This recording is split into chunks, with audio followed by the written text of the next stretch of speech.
Hello everyone, Rick Bell here with Build Your Own Watch. Today I'm going to cover how to install a NATO strap.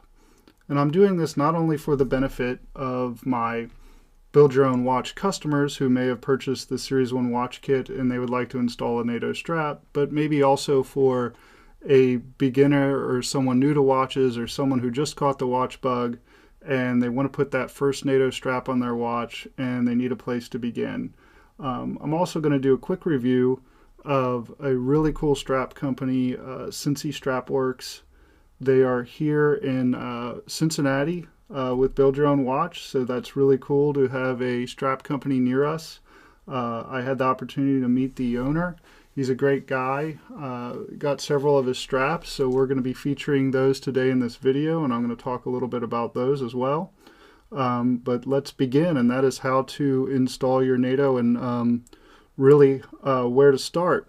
So the first thing you need to determine when you're going to install a NATO on a watch, whether it's a Series 1 watch or any watch, that is the lug width. So the lugs are the part of the watch that protrude from the case, and that is where your strap is attached to. In this case, I have a leather strap attached to my Series 1 watch. Many cases, the easy thing to do is look on the strap. The lug width of the strap will be printed on the strap, and here you can see a 22R, which means this is a 22 millimeter watch strap, regular size. Now if you don't have that marking on the strap on the watch you're intending to put a NATO strap on, then you're going to have to do some measuring. For that, I would recommend some digital calipers. You can get these from jewelry stores. There's a watchmaking tool and parts distributor I highly recommend, that is Esslinger. He sells this exact set of calipers. I really like these because these calipers are a carbon fiber composite. A lot of calipers are made of metal, which means you run the risk of scratching your watch if you're going to measure any part of it. So these can be gotten from Esslinger, but really just any digital caliper will do. But you want to go ahead and measure your lug width, and that's only in the case that the watch you have doesn't have it marked on the strap. So I'm measuring that lug width now, and I'm coming at 21.6, which is really 22, and you're going to find some variance in watches. It might not be on the money sometimes. 21.9. So this is a 22 millimeter lug width, so I'm going to need a 22 millimeter NATO when I go to purchase my NATO. But you are going to need to remove your current strap to begin. So to do that, you're going to need a spring bar tool of some type. They come in varying shapes and sizes. They can be had from Amazon to Esslinger, just like I mentioned before. They're pretty inexpensive, and really any watch owner should have one of these. So pick one up, easy to do, and you'll want to remove the strap that's currently on your watch first. So that is done by inserting the forked end of the spring bar tool onto the spring bar, and you're pushing inward towards the opposite lug that you're working with. Now once I get this this part of the strap off, I'll pull the spring bar out and show you how a spring bar works, and that might make a little more sense to you. Really, I'm just grabbing a little point on the spring bar and pushing inward. You're kind of turning with this sort of an action and prying it out. Show you what one of these spring bars look like.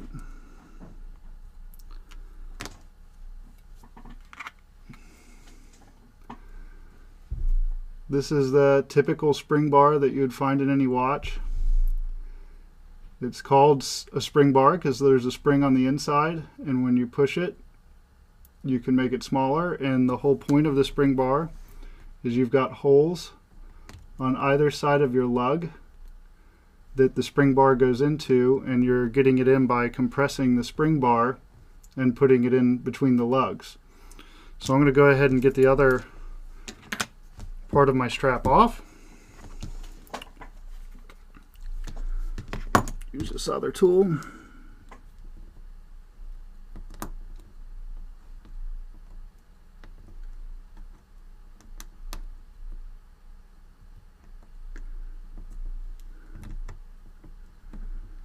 There we go. Get my other spring bar out. Now, as far as spring bars go, they come in different thicknesses.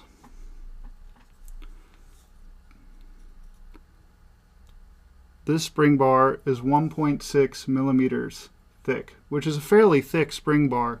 A lot of them you'll find at 1.5 and 1.2 millimeters thick. And the only reason I bring it up is sometimes when you're installing a NATO and you have your spring bars installed on your case, the NATO doesn't fit, in which case you would want to get a thinner thickness spring bar. We know this is a 22 millimeter lug width, so I'm looking for a 22 millimeter spring bar that is maybe thinner, maybe 1.1 millimeters or 1.2 millimeters to help the watch accept the NATO.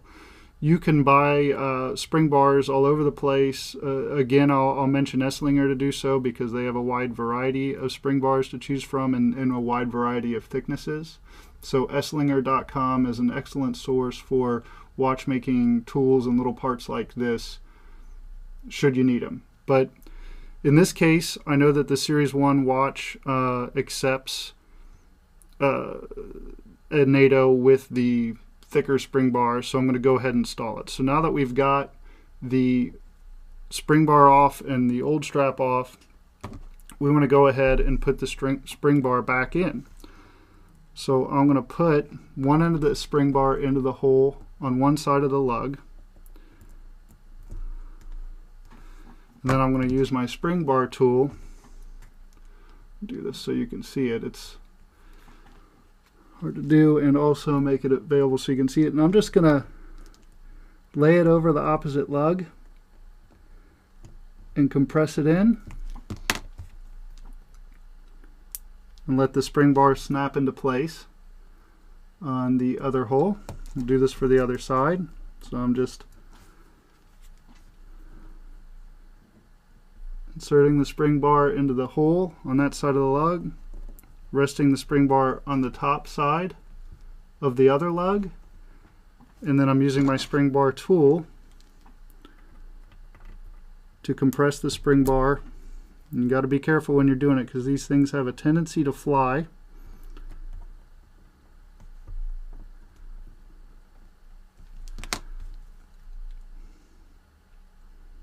And snap it into place. There we go.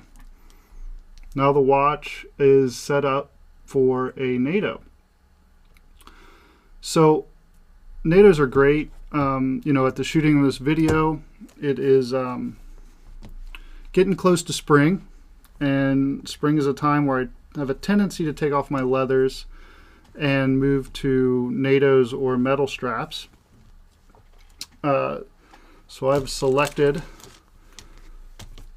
the Cincy Strap Works 22 millimeter mil-spec nylon to go ahead and put on this Series 1 watch. And I thought it coordinated well. We've got the orange sweeping second hands. Almost anything goes with a white dial, but I thought this would look really good.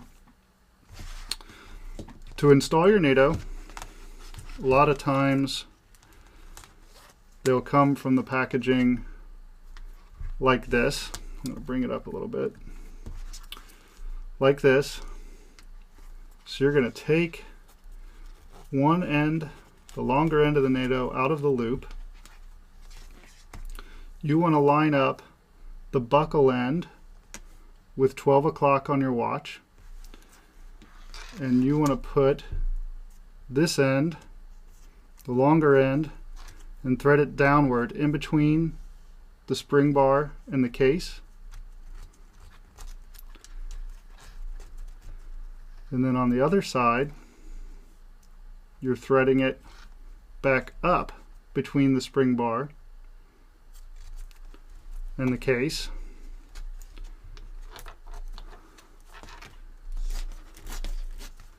And you're going to pull all the way through there. Try to make it as tight as I can.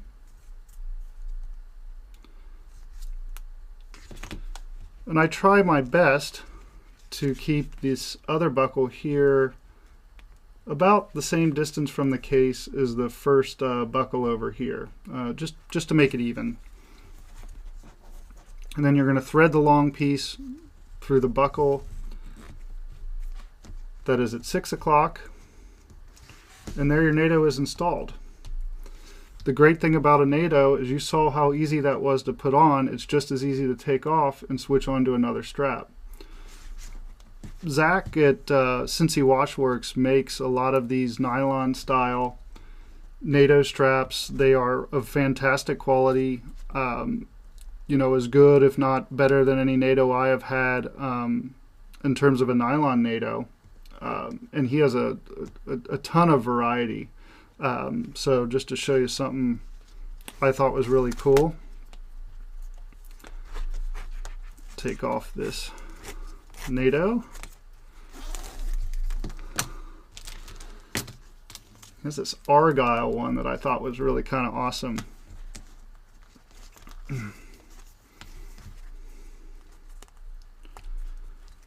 So again, long piece with the buckle at 12 o'clock, long piece that it threaded through, thread up the other side, like so.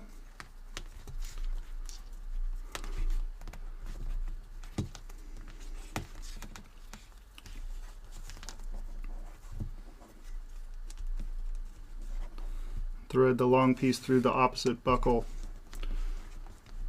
at the 6 o'clock position. So I'm going to go ahead and show you how you put it on your wrist, which is the fun part.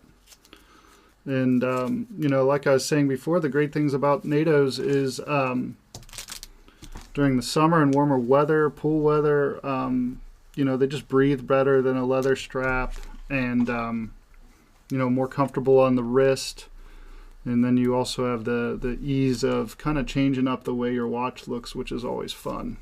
Putting on a new strap almost gives you almost feels like a new watch to me every time I put on a new strap.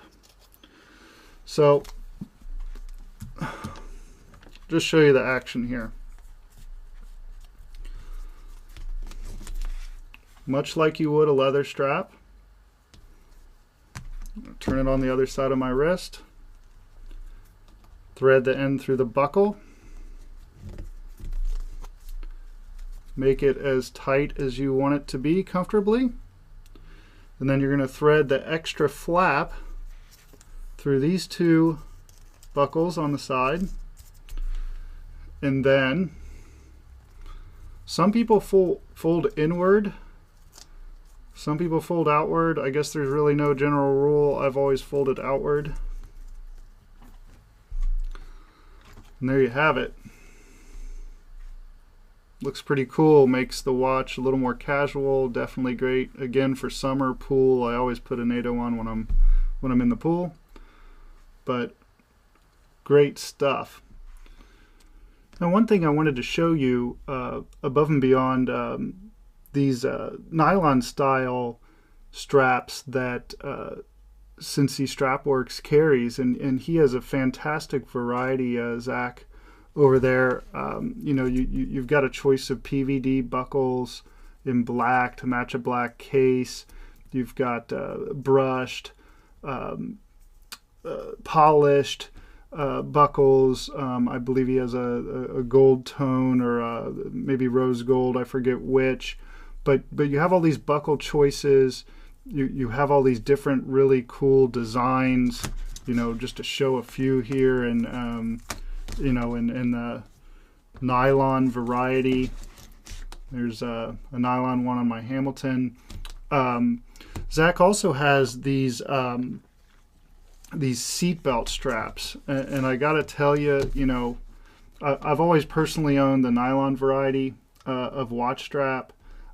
These seatbelt straps, you know, Zach was nice enough to send me a couple samples of the seatbelt straps along with my order of some nylon straps, and I got to tell you, they just blew me away. Here's one on my Bernhardt Binnacle Diver. I'm going to go ahead and put that on. You know, these seatbelt straps, I believe they're called seatbelt because, you know, clearly they're made out of the same or similar material to the seatbelt in your car. It's I don't know how to describe it. It just looks richer. It definitely feels more comfortable on the wrist. And now that I've worn one of these sweet seatbelt straps, I got to tell you, I'm going to keep ordering these instead of the nylon. They are phenomenal, very high quality, very well made.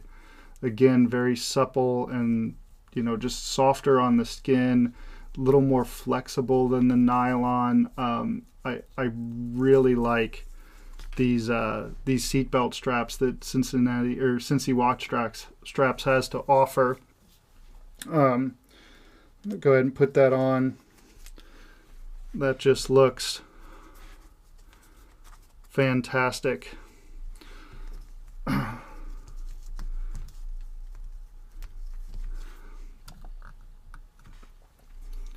again, just they just feel better, and you'll know the difference as soon as you get one of these versus a old-fashioned nylon strap. Zach sent me two. You know, he's got this black one that he sent me that, you know, it's all black, but you've got, it looks like the stitching there maybe is in a different direction, so this one kind of looks striped. Thought that one would look good as well on my my Hamilton here.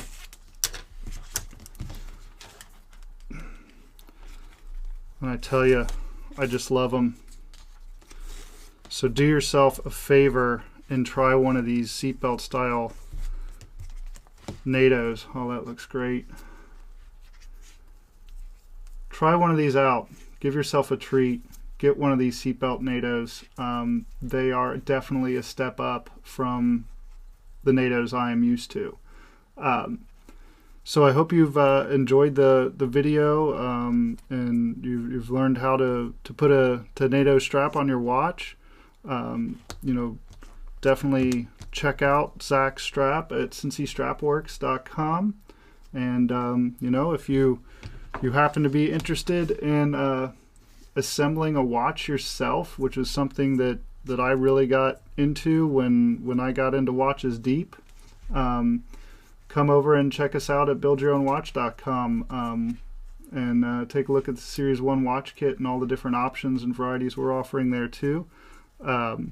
Thank you for watching, and have a nice day.